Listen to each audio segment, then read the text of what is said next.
우리 옆 사람 같이 이렇게 한번 축복의 인사를 나눕시다. 구하면 당신에게 주십니다. 한 번 더 다른 사람하고 구하면 당신에게 주십니다. 아멘. 오늘 설교 제목입니다. 따라해 볼까요? 구하라. 그러면 너희에게 주실 것이다. 그렇습니다. 구하라. 그러면 너희에게 주실 것이다. 어떤 사람이 양 어깨에 지게를 짊어지고 물을 날랐습니다. 양쪽에 항아리 하나씩을 걸고 거기에 물을 담고 그걸 물찌개 삼아서 물을 나르는데 왼쪽의 항아리에는 금이가 있습니다. 오른쪽 항아리는 멀쩡한데, 그래서 물을 길어서 집에 오다 보면은 막상 오른쪽 항아리는 물이 채워진 그대로 가득하게 있는데 왼쪽에는 물이 다 새가지고 절반밖에 없어요. 왜냐하면 금이 갔기 때문에. 그래서 항상 이 왼쪽 항아리는 주인에게 미안한 마음을 가지고 있었어요. 내가 금이 가서, 내가 못나서 이렇게 주인에게 폐를 끼치는구나. 그래서 한 번은 이 항아리가 말하는 항아리였는지 주인에게 얘기합니다. 주인님, 나 때문에 항상 일을 2번씩 하게 해서 죄송합니다. 금이 간 나 같은 항아리는 그냥 이제 버리시고, 여태까지 아껴주셨는데 그것도 감사한 일인데 이제 금도 갔으니 깨지기 일보 직전이니 그냥 버리시고 새 항아리 구입하셔서 이렇게 헛수고하는 그거를 좀 이렇게 더시지요. 이렇게 얘기를 했어요. 그랬더니 주인이 그 금이 간 항아리에게 말합니다. 얘야, 나도 네가 금이 간 항아리라는 것을 잘 알고 있어. 네가 금이 간 것을 알면서도 일부러 바꾸지 않는다. 일부러 바꾸지 않는다. 자, 우리가 걸어왔던 길을 한번 보자 하면서 보여줍니다. 어떻게 너 한번 오른쪽을 봐봐라. 오른쪽을 보니까 그 완벽한 항아리가 있었던 그 자리에는 아무 꽃도 풀도 어떤 것도 피어있지가 않아요. 그러나 금이 간 항아리가 있었던 그 왼쪽 길은 쭉 보니까 거기에는 풀도 있고 꽃도 열리고 열매도 맺혀지고. 왜요? 그 금이 간 사이로 물이 뚝뚝 떨어졌으니까 그 식물이 자랐던 거죠. 그러면서 하는 말입니다. 너는 금이 같지만 너로 인해서 많은 생명이 자라나는 모습이 아름답지 않느냐? 나는 그것으로 기쁘단다. 네. 여러분, 우리는 우리 인생에 나의 존재에 금이 간 모습을 볼 때가 있습니다. 부끄럽습니다. 수치스럽습니다. 왜 나는 이거밖에 안 되고 왜 나는 이렇게 못났을까? 내 인생에 대해서 내가 가슴을 치며 한탄합니다. 어떤 때는 자신을 가치 없는 존재로 여기면서 낙심에 빠질 때도 있습니다. 여러분, 오늘 우리 주님은 어떤 분이십니까? 그런 나를 버리시는 분입니까? 그런 나를 외면하시는 분입니까? 아닙니다. 여기 항아리 주인처럼 오히려 그런 나를, 그런 나의 연약함까지 사용하시고 그런 부족함까지 사용해서 개인적으로는 더 위대한 인생이 되게 하시고 하나님 나라 관점에서는 더 많은 사역들을 감당케 하시는 분입니다. 여러분, 내 연약함을 보면서 낙심했습니까? 오늘 예배의 자리에서 나의 그 연약함을 붙들어 사용하시고 오히려 그 나의 연약함 중에 주님의 능력으로 역사하심이 있는 그 주님을 여러분이 바라볼 수 있기를 바랍니다. 따라합시다. 금이 갔어도 괜찮습니다. 우리 옆 사람 그렇게 한번 위로해 줍시다. 당신이 금이 갔어도 주님은 사용하십니다. 그렇습니다. 자, 그런데 여러분 한번 생각해 봅시다. 인생이 다 금이 간 사람이라고 해, 금이 간 사람으로 해서 주님이 다 사용하십니까? 아니죠. 그 사람이 약한 사람이라고 해서 주님이 다 사용하십니까? 물론 주님은 약한 사람을 사용하고 부족한 사람을 사용합니다만, 약하다고 사용합니까? 부족하다고 사용합니까? 아닙니다. 기도하기 때문에 사용하는 거예요. 기도하면 주님이 그 사람을 그 약함에도 불구하고 그 흠이 있는 인생에도 불구하고 기도하면 주님이 사용하시는 거예요. 그 사람이 약하고 부족하고 가진 거 없어도 기도하면 주님이 그 사람의 인생 속에 복을 주어서 되게 하시는 것입니다. 여러분, 기도하는 사람은요 스스로 자기 자신을 겸손한 사람으로 인정하게 되는 것입니다. 나는 부족한 사람이다. 나는 능력 없는 사람이다. 그래서 우리 주님께서 나를 도와주셔야만 된다. 이걸 말로 하는 것이 아니라 기도라고 하는 삶으로 주님 앞에 고백하고 있는 거예요. 그래서 누군가가 기도하고 있다 하면은 이미 그 사람은 뭐냐? 주님, 나는 부족한 사람입니다. 주님이 아니면 나는 살 수가 없습니다. 이걸 말하고 있는 사람이에요. 그러나 기도하지 않는 사람은요, 이 사람은 교만한 사람이에요. 내가 당신 없이도 살 수 있습니다. 당신의 능력 그런 거 없어도 내 힘으로도 충분히 내 인생, 나의 가정, 나의 직장생활, 나의 어떤 진로 다 읽어갈 수 있습니다. 이 교만한 사람이에요. 여러분, 주님은 기도하는 사람에게 능력을 주셔서 인생이 되게 하십니다. 내 인생에 금이 갔다고, 내가 가진 것이 얼마 없다고, 내가 너무 가난한 집에 태어났고 부모도 형제도 나를 도울 수 없는 그런 연약한 가문에 내가 태어났다고 원망할 것이 아니라, 여러분, 기도하는 사람이 되기를 바랍니다. 기도하면 주님이 여러분의 인생을 위대하게 세워주시는 거예요. 오늘 우리가 읽은 본문은 너무 유명한 본문이죠. 예수님께서 기도를 가르쳐 주시는 장면이에요. 자, 그런데 중요한 게 있어요. 여러분, 예수님은 기도를 가르치시기 전에 따라합시다. 먼저 기도를 행하신 분이다. 여러분, 1절을 보십시다. 1절 11장 1절을 보면은 이렇게 돼 있습니다. 다 같이 읽어요. 시작. 예수께서 어떤 곳에서 기도하고 계셨는데 기도를 마치셨을 때에 그의 제자들 가운데 한 사람이 그에게 말하였다. 주님, 요한이 자기 제자들에게 기도하는 것을 가르쳐 준 것과 같이 우리에게도 그것을 가르쳐 주십시오. 예수께서 어떤 곳에서 기도하고 계셨는데 기도를 마쳤을 때, 예수님은 이미 기도하시는 분이에요. 여러분, 이게 그렇거든요. 교훈이라고 하는 게, 이 말이라고 하는 게 어떤 말을 하느냐도 중요하지만 더 중요한 게 있습니다. 누가 그 말을 하느냐예요. 누가 그 말을, 똑같은 말을 하더라도 누가 그 말을 하느냐예요. 여러분, 기도를 안 하시는 예수님이 말씀하시는 걸 기도에 대해서 말씀한다면 그 힘이 없습니다. 그러나 이미 기도를 하시는 분, 이미 기도를 몸소 실천하시는 분, 이미 기도를 통하여 하나님과 영적인 교제를 나누는 그분이 기도에 대해서 말씀하신다면 이건 힘이 있는 거예요. 보통 우리 부모들이요, 자녀들에게 인생을 가르쳐주고 싶어 합니다. 왜냐? 나보다는 더 잘 살아 되겠기에. 더군다나 또 우리는 성도 아닙니까? 신자 아닙니까? 주님의 제자 아닙니까? 그러면 인생뿐만이 아니라 신앙생활, 아까 우리 기도자께서 신앙의 전수 말씀하셨는데 신앙을 잘 전수해주고 싶습니다. 그런데 여러분, 말로 되질 않아요. 몇 마디 말해준다고 내가 이렇게 아주 그럴싸하게 얘기한다고 이게 되는 게 아닙니다. 뭐냐? 보여주는 겁니다. 보여줌이 있어야 돼요. 예수님이 먼저 기도하는 모습을 보여주니까 제자들이 어떻게 기도해야 됩니까? 이렇게 나오는 것처럼, 여러분, 우리가 보여주는 그것이 우리에게 있어서는 굉장히 중요한데, 이게 교회 안에서, 가정 안에서 이런 모습들이 있어야 되는 거예요. 그 어쩌고 저쩌고 말로 가르친다고 되는 게 아니에요. 따라합시다. 보여주는 것이 필요합니다. 여러분의 가족들에게 예수님을 전하고 싶습니까? 그러면요, 말로 떠드는 거는 20%, 보여주는 게 80%. 이렇게 가야 돼요. 특별히 가족들한테는. 왜냐? 가족들은 다 알고 있잖아요. 나에 대해서. 그냥 말로 한다고 됩니까? 내가 보여줄 수 있어야 돼요. 예수 믿게 하고 싶습니까? 그 사람을, 그 가족을 예수 믿게 하고 싶습니까? 그러면 여러분 보여주십시오. 뭘요? 예수 믿는 기쁨이 뭔지를 좀 보여주십시오.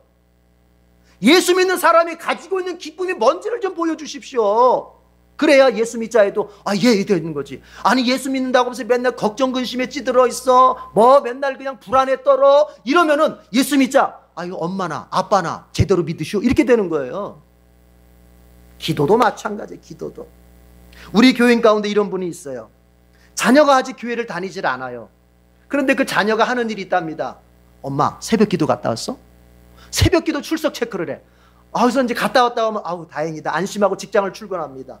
근데 내가 지난밤에 너무 몸살이 나서 오늘은 못 갔다 하면, 엄마 왜 기도하러 안 갔어? 하면서 난리를. 자기는 교회를 안 다녀. 자기는 예수 안 믿어. 그러면서 엄마가 기도하는지 안 하는지를 체크해. 왜요? 엄마가 나를 위해 기도한다는 걸 알아요. 그래서 엄마가 새벽에 나가서 기도하면 오늘 내가 직장생활 잘할 수 있겠구나 하고 나갑니다.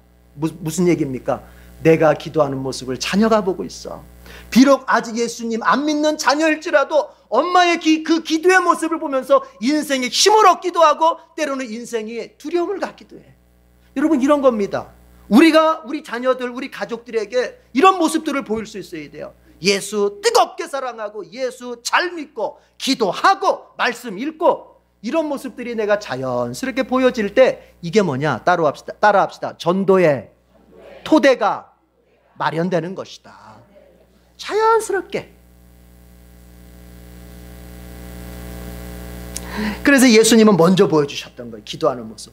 제가 여기서 다 읊으려면 정말 예수님은요 얼마나 많은 사건들 전에 기도를 하셨는지 몰라요. 제자들 뽑을 때도 그냥 안 뽑았습니다. 어떻게 뽑습니까? 밤새도록 철야 기도하시고 그 다음날 제자들 뽑으셨어요. 예수님은 기도로 시작해서 기도로 끝났다고 어떤 신학자는 말을 합니다. 예수님은 기도로 시작했어요. 여러분 40일 금식 기도하고 난 다음에 시험 이기잖아요. 시험. 그렇죠? 마지막 어떻게 하십니까? 겟세마네 동산에서 뭐 하십니까? 기도하시면서 이거 십자가 이 잔을 내가 주님이 원하시니까 내가 마시겠습니다. 뭐 기도로 몸부림치잖아요. 마지막 십자가에서 어떻게 하십니까? 기도하시잖아요. 아버지여 내 영혼을 아버지 손에 부탁합니다. 기도하시고 돌아가시잖아요. 기도로 시작해서 기도로 끝나는 거예요. 이렇게 예수님은 온통 기도로 일생을 사신 분. 여러분, 주님의 제자는 기도하는 사람이어야 합니다. 기도할 때 주님이 우리에게 역사하시는 거야. 여러분 히브리서에서 뭐라고 말하죠? 예수님을 소개할 때 이렇게 말합니다. 그분은 우리처럼 죄는 없어. 그러나 그분은 우리가 경험한 모든 것, 죄 외에는 모든 걸 경험하셨고 모든 걸 아신다고 말해요. 모든 걸. 여러분 예수님이 기도할 필요가 있나요? 사실 없죠. 그런데 그분이 왜 기도하시죠? 그거는 우리에게 모범을 보여주시려고 하시는 거예요. 모범을. 우리 인생 속에 이런 어려움 저런 어려움 다 만날 텐데 그때마다 뭐 해라? 기도해라. 기도하면 된다. 이거를 예수님이 우리에게 보여주시려고 인생을 살아가는 사람으로서 어떻게 하나님 앞에서 살아가야 되는지를 실제적으로 모범적으로 보여주시기 위해서 예수님이 기도하시는 것이지, 뭐 예수님이 여러분 하나님이신데 뭘 기도가 필요합니까? 그러면 뭐예요? 우리 그 예수님 닮아서 어떻게 살아야 돼요? 기도하면서 살아야 돼요. 우리 옆 사람 권면하십시다. 기도하십시다. 기도하십시다. 기도해. 예수님께서 기도를 딱 마칠 때 제자 중에 하나가 이렇게 질문해요. 예수님 우리한테도요 기도 좀 가르쳐 주세요.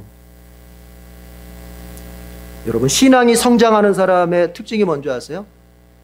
신앙이 정체되어 있는 사람과 신앙이 계속해서 성장하는 사람의 특징이 뭐냐? 차이점이 뭐냐? 질문을 갖는다는 것입니다. 질문. 신앙이 멈춰져 있는 사람은 예수님에 대해서 하나님에 대해서 신앙생활의 원리에 대해서 전혀 질문이 없습니다. 왜냐? 사실은 관심이 없기 때문에 질문이 없는 거예요. 그러나 신앙이 계속 성장하는 사람은 하나님에 대해서 예수님에 대해서 성령님에 대해서 신앙생활의 원리에 대해서 자꾸 어떤 질문들이 생겨요. 그러는 거예요. 여러분 그렇게 판단해야 돼요. 여러분 안에 하나님을 향한 신앙생활의 원리에 대한 질문이 있는지요? 질문이 있으면 여러분의 신앙이 성장하고 있다는 증거예요. 그러나 그 질문이 없으면 여러분의 신앙이 지금 정체되어 있는 거예요. 그냥 옛날 거로 끝난 거예요. 내가 다 안다고 생각하는 것은 과거로 끝난 거예요. 제자가 말합니다. 예수님, 기도 어떻게 하는 겁니까? 기도 좀 가르쳐 주십시오. 이게 신앙의 성장의 증거입니다. 신앙생활은요 이렇게 배워야 돼요. 그냥 앞에서 목사가 이거 이렇게 해야 된다, 기도해야 된다, 전도해야 된다, 이렇게 안 살면 하나님 앞에 죽도록 얻어맞는다, 거 팍팍 주면서, 그러니까 이게 아니라 우리 성도들이 신앙생활을 주님 앞에서 열심히 하는 가운데에서 어떤 질문이 생겨. 그러면 여러분 그 질문을 누구한테 가져가요? 여러분이 주님 앞에 직접 기도할 수도 있고, 어떤 경우는 주님이 세운 그 목회자에게 찾아가서 이게 이런데요, 이거 어떤 겁니까? 물어볼 수. 여러분 그렇게 신앙생활을 배우는 거예요. 그렇게 배운 사람이 더 열심히 하게 되는 거예요. 제가 그냥 가르치기만 하면 그건 여러분은 들었을 때는 아는 것 같은데 그냥 시간 지나면 없어져요. 그러나 내가 궁금해서, 내가 간절해서, 내가 정말 신앙생활을 잘하고 싶어서 그 문제를 들고 와서 목회자에게 상담하고 목회자에게 그거 답을 조언을 구하고 그럴 때는 이거는 정말 자기에게 절실한 거기 때문에 이거는 되게 신앙생활에 큰 어떤 유익을 주게 되는 것입니다. 이걸 아셔야 돼요. 여기 제자처럼. 그러니까 이 제자는 뭐예요? 신앙이 성장하고 있는 제자예요. 우리 에덴교회 교우들이 그럴 수 있기를 축복합니다. 예수님께서 드디어 기도를 가르치십니다. 근데 오늘 본문을 보면은 세 가지 측면에서 말씀하세요. 따라해 볼까요? 기도의 내용, 기도의 자세, 기도 응답의 확실성. 이 세 가지 측면에서 예수님 말씀하세요. 기도의 내용은 무엇이 되어야 하는지, 그리고 기도할 때는 어떤 자세, 어떤 마음가짐, 어떤 태도로 해야 되는지, 그리고 기도 응답이라고 하는 것은 이게 있는 건지 없는 건지, 일 수도 있고 없을 수도, 아니다, 기도 응답은 반드시 된다, 이런 어떤 확실성에 대해서 예를 들어가면서 예수님께서 말씀을 하십니다. 이거 오늘 내용을 다 하기는 어려워요. 이게 사실 이게 본문이 너무 길어요. 이게 성서정과에서 준 본문이. 그래서 이것을 오늘과 우리 이번 돌아오는 금요일이 뭐 있죠? 돌아오는 금요일에 뭐 있죠? 그때 나눠서 이렇게 하도록 하겠습니다. 자, 오늘 먼저 볼 것은 여러분 기도의 내용입니다. 기도의 내용 2절에서 4절입니다. 여기 이거 여러분 많이 본 기도입니다. 그렇죠? 뭐죠 이거? 주기도문입니다. 주기도문이 성경에 두 군데가 나와요. 마태복음 6장 9절에서 11절, 그리고 오늘 누가복음 11장 이 부분입니다. 2절에서 4절입니다. 그러니까 주기도가 두 군데가 나오는데 이게 똑같은 게 아닙니다, 여러분. 그러니까 똑같은 시간대가 아니에요. 쉽게 말하면 마태복음에 나올 때는 예수님이 사역을 맨 처음 시작하실 때 어느 지역에서 하셨냐면은 갈릴리 지역에서, 북쪽 갈릴리에서 하신 거예요. 거기에서 기도를 가르쳐 주신 거예요. 그러니까 이 복음 전파 사역을 맨 처음 시작할 그 시기에 갈릴리 지역에서. 지금은 이 누가복음 11장 때는 언제냐면은 예수님의 사역이 후반기입니다. 지금 누가복음 9장 51절이 중요하다 그랬죠. 예수님께서 예루살렘으로 가실 것을 결심하셨다 그랬죠. 그리고 예루살렘으로 가시고 있는 중이잖아요. 그런데 그러니까 누가복음 11장 이 부분의 주기도는 뭐냐면 예수님 사역의 후반기입니다. 어디에서? 유대 지역에서. 그러니까 시간도 다르고 공간도 다른 거예요. 마태복음은 갈릴리 지역에서 사역 초기, 누가복음은 유대 지역에서 사역 후기.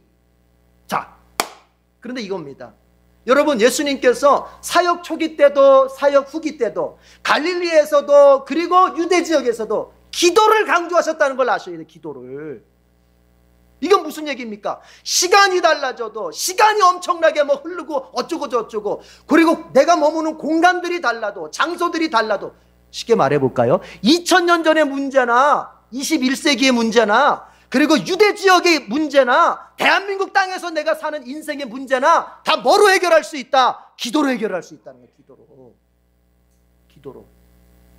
그래서 기도의 사람이 돼야 되는 거예요. 기도의 사람이.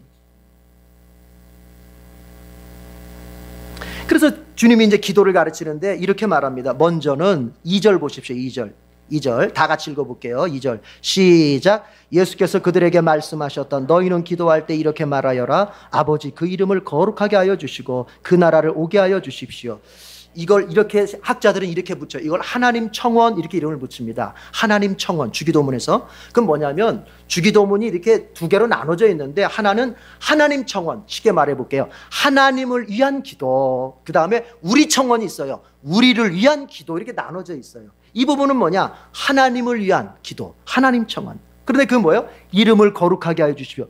이름이란 누구의 이름입니까? 아버지의 이름이에요. 그러니까 이런 얘기예요. 하나님의 이름을 거룩하게 하여 주십시오. 그리고 하나님의 나라를 오게 해 주십시오. 이게 무슨 의미냐? 이건 뭐 주기도문 강의하려면 이거 한 절만 가지고 한 주 한 주씩 해야 되잖아요. 그럴 순 없고, 여러분 이런 얘기입니다. 아버지 그 이름을 거룩하게 하여 주시고 라는 말 속에다가, 이건 제가 여러분에게 쉽게 이해를 드리기 위해서 해주는 거예요. 성경이 그렇다는 게 아니라 아버지 그 이름을 하고 거룩하게 하여 사이에 이렇게 이런 말을 집어넣으세요. 우리를 통해서라는 말을 집어넣으면 돼요. 그럼 이해가 되는 거예요. 아버지 그 이름을, 하나님 아버지의 이름을 우리를 통해서 거룩하게 해 주십시오. 무슨 얘기냐? 여러분, 인간 안에는요 하나님을 거룩하게 할 수 있는 능력이 있습니까? 없습니까? 없습니다. 그러기 때문에 죄인이라고 말하는 거예요. 죄인이라는 말 속에는 뭐냐? 도대체가 하나님을 알 수도 없고 그분을 기쁘게 할 수도 없고 그분을 거룩하게 할 수도 없는 사람이 바로 죄인이에요. 그런 능력이 없어요. 언제 이후로? 아담의 범죄 이후로. 그게 없어요. 그래서 우리가 하나님을 알고 하나님을 기쁘게 하고 하나님을 거룩하게 하기 위해서는 뭐가 필요하냐? 하나님의 은혜가 필요한 거예요. 하나님의 은혜가 내게 주입이 돼야, 하나님의 은혜가 내게 들어와야 비로소 내가 하나님을 알게 되고 그분을 사랑하게 되고 그분을 거룩하게 할 수 있는 거예요. 그래서 기도하는 거예요. 내가 하나님의 이름을 거룩하게 할 수 있도록 나를 도와주십시오. 이런 의미도 되는 겁니다. 여러분, 교만하지 마십시오. 여러분 예수 잘 믿습니까? 여러분이 하나님께 영광 돌리는 인생 살고 있습니까? 여러분이 하나님을 기쁘시게 하는 인생으로 지금 나가고 있습니까? 여러분 교만해지면 안 됩니다. 왜요? 그거 내 힘으로 하는 겁니까? 내가 할 수 있어서 하는 겁니까? 아니요. 누가 하게 하셔서? 하나님이 하게 하셔서, 하나님이 은혜 주셔서, 하나님이 열심 주셔서 그렇게 되는 거예요. 그런데 예수님은 이렇게 말씀하시는 거예요. 그 열심 달라고. 내가 하나님을 거룩하게 정말 섬기고 하나님의 이름을 영광스럽게 섬길 수 있는 그런 믿음의 사람 되게 해달라고 그렇게 기도를 해라. 아멘. 여러분, 신앙의 근본 목적이 뭡니까? 범사가 잘 되는데 있지 않지 않습니까? 그건 두 번째죠. 근본적 목적은 아니잖아요. 여러분, 신앙의 근본적 목적은 뭡니까? 아버지의 이름을 거룩하게 하는 것이요, 아버지의 나라를 오게 하는 것입니다. 무슨 말이냐? 여러분, 우리 장로교 교리문답 1번의 질문이 뭔지 아세요? 우리 장로교 교리문답, 더 나아가서는 우리 장로교가 채택했던 웨스터민스터 신앙 고백, 그 1번이 뭐냐면 사람의 제일 되는 목적은 무엇입니까? 이거예요. 사람의 제일 되는 목적, 인생을 살아가는데 제일 큰 목적이 뭐냐? 첫 번째 목적이 뭐냐? 이 질문입니다. 그것에 대해서 답을 이렇게 줍니다. 사람의 제일 되는 목적은 하나님을 영화롭게 하고 영원토록 그를 즐거워하는 것입니다. 답이 이렇게 나와요. 그건 질문도 있고 답도 있으니까. 사람의 제일 되는 목적이 무엇입니까? 사람의 제일 되는 목적은 하나님을 영화롭게 하고 그 하나님을 영원토록 즐거워하는 것입니다. 여러분의 인생의 목적이 무엇입니까? 여러분은 왜 예수 믿습니까? 하나님을 영화롭게 한다. 쉽게 말해 볼게요. 하나님께 영광을 돌린다는 거예요. 인생의 근본적인 목적이 바로 거기에 있습니다. 하나님을 영광스럽게, 하나님을 기쁘시게, 하나님을 영화롭게. 예수님의 이 주기도는 바로 그 점을 먼저 구하라는 거예요. 신앙에서 먼저 구해야 될 게 바로 뭐예요? 하나님의 이름이 영광스러워져야 돼요. 하나님이 나를 통해서 영광을 받으셔야 돼요. 그리고 내 주변이 나를 통해서 하나님을 경외할 수 있도록, 하나님께 영광을 돌릴 수 있도록 만들 수 있어야 돼요. 이게 신앙의 첫 번째 목적이에요. 아니, 우리 인생의 첫 번째 목적이에요. 그거를 예수님은 기도에 담았던 것입니다.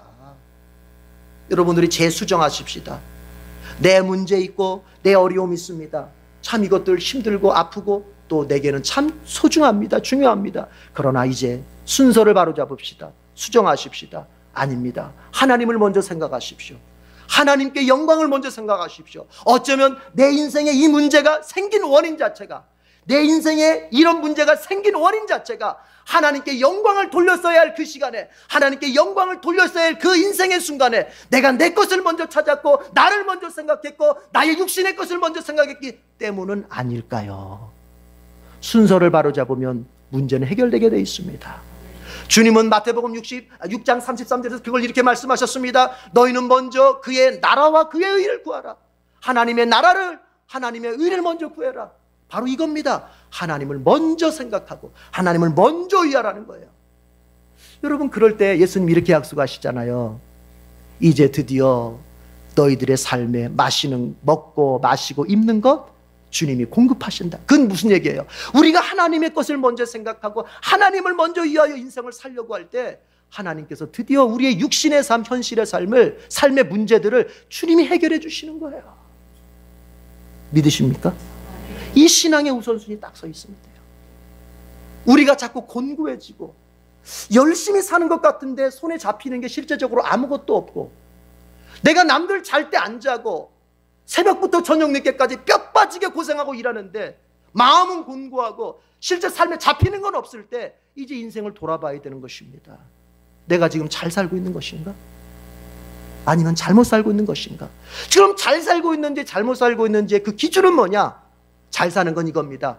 하나님께 영광을 돌리는 것을 첫 번째로 잡는 것입니다. 하나님께 영광을 돌리는 일, 이것을 기쁘게 하면, 하나님을 기쁘게 하면 되는 거예요. 하나님의 나라를 오게 해주십시오. 이 말도 여러 가지로 말할 수 있습니다. 그러나 여러분, 나라, 이것은 학자들의 공통된 얘기입니다. 이것은 통치요 지배를 말하는 것이다. 그러면 하나님, 주님의 나라가 오게 해주십시오. 이것은 두 가지 측면에서 볼 수 있어요. 잘 들으셔야 돼요. 뭐냐? 하나는 현실적인 나라입니다. 지금 이곳입니다. 또 하나는 뭡니까? 종말론적인 나라입니다.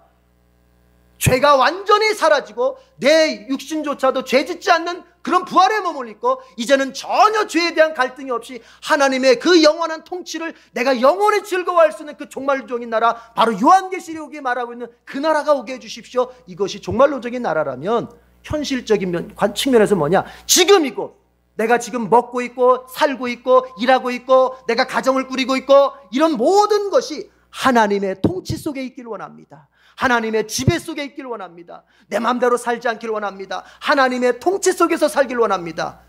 쉽게 예를 들면요, 이런 겁니다. 자, 내가 시간을 씁니다. 시간을 하나님의 통치 속에서 쓰는 사람과 자기의 욕망 속에서 쓰는 사람이 있습니다. 다릅니다. 전혀 시간 관리가 다릅니다. 일의 내용이 뭐냐가 중요하지 않습니다. 여러분 잘 들으셔야 돼요. 아무리 내가 그 시간을 선하게 썼고 도덕적으로 윤리적으로 흠이 없게 썼다 할지라도 그 시간을 하나님의 통치 속에서 쓴 것이 아니라 자기의 욕망 속에서 썼다면 그건 죄입니다. 죄입니다. 물질을 예를 들어 봅시다. 자, 내가 벌었습니다. 이 물질, 하나님의 통치 속에서 이 물질을 쓸 것인가, 내 욕망 속에서 이 물질을 쓸 것인가, 이게 달라지는 겁니다. 내가 그 물질 가지고 무슨 간음한 것도 아니고, 내가 그 물질 가지고 내가 사기를 친 것도 아니고, 그 물질 가지고 소위 말하는 형법, 민법, 도덕에 비추어서 악하게 쓰지 않았습니다. 그냥 남들 쓰는 대로 평범하게 썼습니다. 그러나 그 물질이 하나님의 통치 속에서 쓰여진 것이 아니라면 그건 죄입니다. 기준이 분명히 보이시길 바랍니다. 예수님은 지금 이렇게 기도하는 것입니다. 그 나라를 오게 해주십시오. 이 말, 종말론적인 나라뿐만 아니라 오늘을 살고 있는 나의 이 순간에 하나님의 통치가 나를 주장하기를 원합니다. 여러분, 하나님의 통치가 여러분을 주장할 때 여러분이 가장 행복할 수 있습니다. 그런 거예요. 어린 자식이 부모의 그늘에 있을 때 가장 안전하고 가장 행복한 것처럼 말입니다. 그렇습니다. 자, 이렇게 먼저 하나님을 위한 기도. 그러니까 우리의 기도도요, 먼저 여러분, 뭐가 먼저 있어야 돼요? 주님의 나라를 위한 게 먼저 있어야 돼요. 교회를 위해서, 목회자를 위해서, 그리고 교회가 추구하는 어떤 목적을 위해서, 영혼 구원을, 이런 건 다 뭐냐? 하나님의 나라를 먼저 구하는 것이야. 하나님의 나라. 그런 기도를 먼저 하고 뒤에 가서 이제 예수님처럼 이제 3절에서부터 4절까지 뭡니까? 이제 너희들의 육신의 삶, 현실의 삶을 위해서 기도해라. 너희의 영적인 삶을 위해서 기도하라 하시는 거예요. 그래서 3절, 4절은 뭐냐? 우리를 위한 기도, 우리 청원입니다. 첫 번째가 뭐예요? 날마다 우리에게 필요한 양식을 내려주십시오.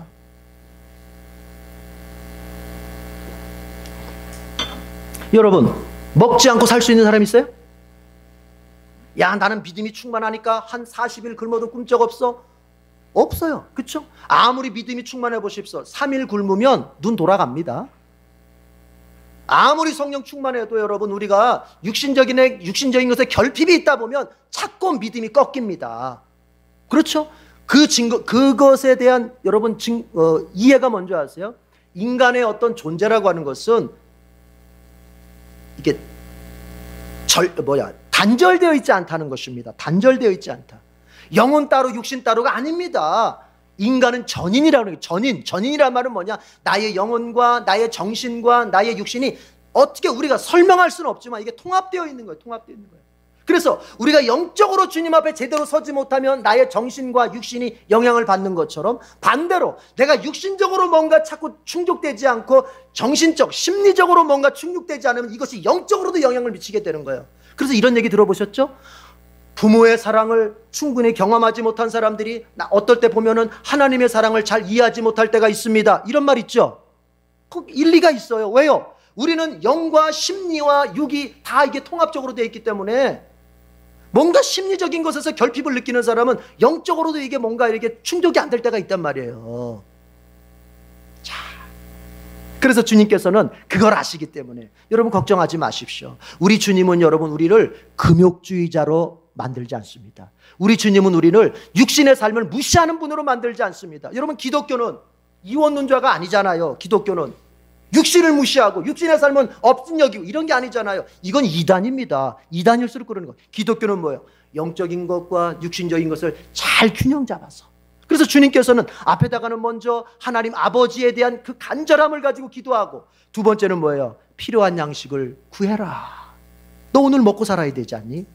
너 돈이 필요하지 않니? 너 자식 키우려면 돈 필요하잖아. 예, 주님, 돈 필요합니다. 우리 애 지금 주산 보내야 되는데, 우리 애 지금 저기 체육관 보내야 되는데 돈이 없습니다. 돈 좀 주십시오. 이거 괜찮다는 겁니다. 괜찮다는 겁니다. 아멘. 아니, 알려주는데도 기쁨이 없으면 어떻게 해요, 이거? 괜찮다는 거예요. 그렇게 구하라는 거예요. 아니, 예수님 대놓고 말씀하시잖아요. 필요한 양식을 내려 달라고 기도해라. 우리는 그렇게 기도해야 됩니다. 이스라엘 백성들이 광야를 지나갈 때 만나를 먹었습니다.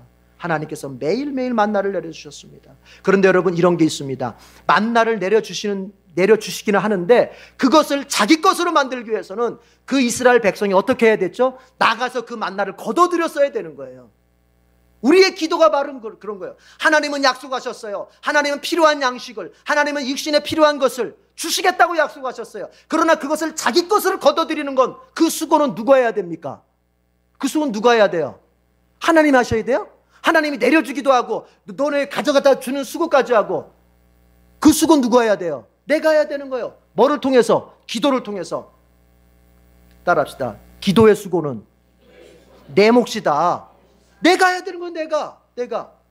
아유, 엄마가 기도하세요. 아빠가 기도하세요. 나는 좀 얻어먹겠습니다. 이러면 안 돼요. 아유, 어렸을 때는 그렇죠. 어렸을 때는. 그러나 컸어요. 이제 한 가정을 꾸렸어요. 그럼 이제 뭡니까? 내가 기도하고 내가 하나님이 약속하신 것을 내가 얻고 이렇게 되죠. 여러분, 하나님께서는 필요한 양식을 주시겠다고 약속하셨습니다. 그리고 우리에게는 날마다 필요한 양식을 구하라고 말씀하십니다. 여러분, 삶이 여러분에게 두려움으로 다가옵니까? 그 두려움이 기도 제목으로 바뀌길 바랍니다. 지난주 너무 없어서 두려웠습니까? 너무 약해서 너무 낙심되었습니까? 삶의 도대체가 희망이라고는 아무것도 안 보여서 여러분의 모든 마음들이 무기력해졌습니까? 이제 그 사람 기도의 자리로 나오십시오. 기도하는 자리로 오십시오. 기도 외에는 그런 것들을 극복할 길이 없습니다. 그게 아닙니다. 여러분, 자, 시간이 돼서 금요일 날 이어서 하겠지만 이 얘기 한번 할게요. 여러분, 기도는 심리적인 게 아닙니다. 기도는 영적인 것입니다. 무슨 얘기냐면 이렇게 생각하는 사람들이 있어요. 내가 기도하면 기도했다고 하는 그 심리, 기도했다는 심리가 나의 마음속에 뭔가 이렇게 영향을 주어서 나로 하여금 힘있게 살게 할 것이다. 절대 그렇지 않습니다. 기도는 심리치료가 아니에요. 그게 아니에요. 그건 마치 뭐냐면은 이런 거, 심리라고 하는 건 뭐냐면은, 자, 이게 저기야, 병 걸린 사람한테 당신 이거 먹으면 특효약이야. 그리고 줬어. 그거 먹고 났더니 정말 나은 것 같아. 근데 나중에 알고 보니까 보리차야. 그냥. 이해가 되세요? 보리차인데 이거 내가 저기 미국 가서 특별히 구해온 약이니까 이거 당신 먹으면 낫는다고 해서 먹었어. 낫어. 그러나 실제로는 뭐예요? 보리차예요. 이런 건 심리적이라고 말하는 거예요. 그러나 기도는 그런 게 아닙니다. 심리적인 속임수가 아니에요. 기도는 이것은 영적인 거예요. 무슨 얘기냐? 정말 주님이 약속하셨어요. 네가 기도하면 능력을 실제로 주겠다는 거예요. 능력을. 속이겠다는 소리가, 그럴 것처럼 속이겠다는 소리가 아니라 실제로 능력을 주겠다는 것입니다. 이건 마치 뭐냐면, 이걸 어떻게 설명을 해야 될까 고민을 제가 하면 이런 거예요. 제가 돈이 없습니다, 여러분. 돈이 없어요. 예를 드는 거예요. 돈이 없어. 그러면 기도했다고 하는 건 뭐냐? 하나님이 돈을 주는 거예요. 돈을 실제로. 아시겠어요? 그럼 심리적인 건 뭐예요? 종이에다가 10,000원, 100만 원 써가지고, 자, 이거 돈이라고 생각해라. 이거 돈이야, 이거. 이거는 심리적인 거예요. 그러나 주님은 어떻게 하시는 거냐? 기도하면 돈을 주겠다는 거예요. 능력을 주겠다는 거예요. 지혜를 주겠다는 거예요. 현실을 해결하겠다는 거예요, 주님이. 믿으십니까?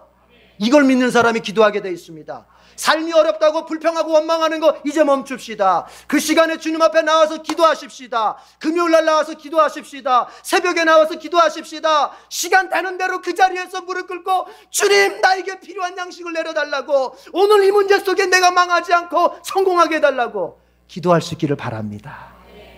우리 주님은 구하면 주실 것이라고 약속하셨습니다. 기도하겠습니다. 우리 다 같이 한번 한 목소리로 기도합시다. 하나님, 기도의 삶을 시작하게 해주시옵소서. 기도 속에서 하나님의 능력을 맛보게 해주시옵소서. 기도하며 주님의 응답을 누리게 해주시옵소서. 다 같이 통성으로 기도하겠습니다.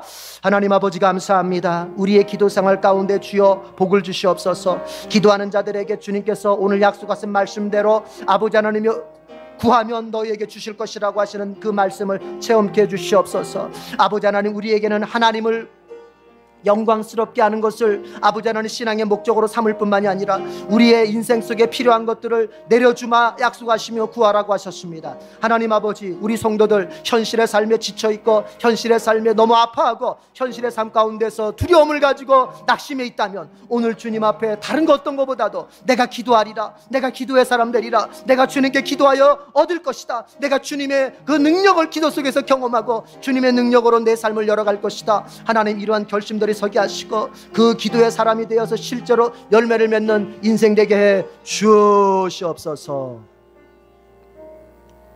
하나님 아버지, 우리의 신앙이 하나님께 영광 돌리는 것으로 근본 목적을 삼겠습니다.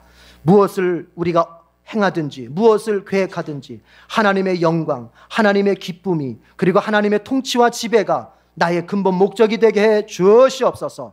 또한 그것을 따라서 이제 주님은 우리의 인생 속에 필요한 것을 구하라고, 내려주겠다고, 내려달라고 구하라고 하셨습니다. 하나님, 우리는 낙심할 사람들이 아닙니다. 이렇게 주님께서 우리의 문제를 해결할 수 있는 방법까지 가르쳐 주셨는데 그 방법은 사용하지 않은 채 하나님, 우리가 낙심하여 산다면 이것이 바로 악하고 게으른 사람인 줄로 압니다. 하나님 아버지, 우리가 기도의 사람으로 전향할 수 있게 해주시옵소서. 지금까지는 내 능력과 내 계획과 내 경험 속에 침몰되어서 오직 그 힘으로만이 인생을 살려고 했으나 이제는 주님, 기도의 사람으로 전향케 하여 주옵소서. 내가 기도하면 주님이 역사하실 것을 믿고 하나님, 기도의 사람으로 이제 나서게 해 주시옵소서. 주님 약속하셨습니다. 구하는 사람마다 받을 것이라고 하셨습니다. 구해라 그러면 너에게 주실 것이라고 하셨습니다. 하나님, 우리가 교회가 정한 시간들이나 그리고 그 외의 시간들 속에 기도의 삶으로 나아갈 수 있게 해 주시옵소서. 그리고 에덴교회 모든 성도들이, 문제 속에 원망했던 성도들이 이제는 기도 속에서 감사하고 기도 속에서 응답의 아버지 하나님의 복을 누리는 그런 성도들 다 되게 해 주시옵소서. 예수님의 이름으로 기도드립니다. 아멘.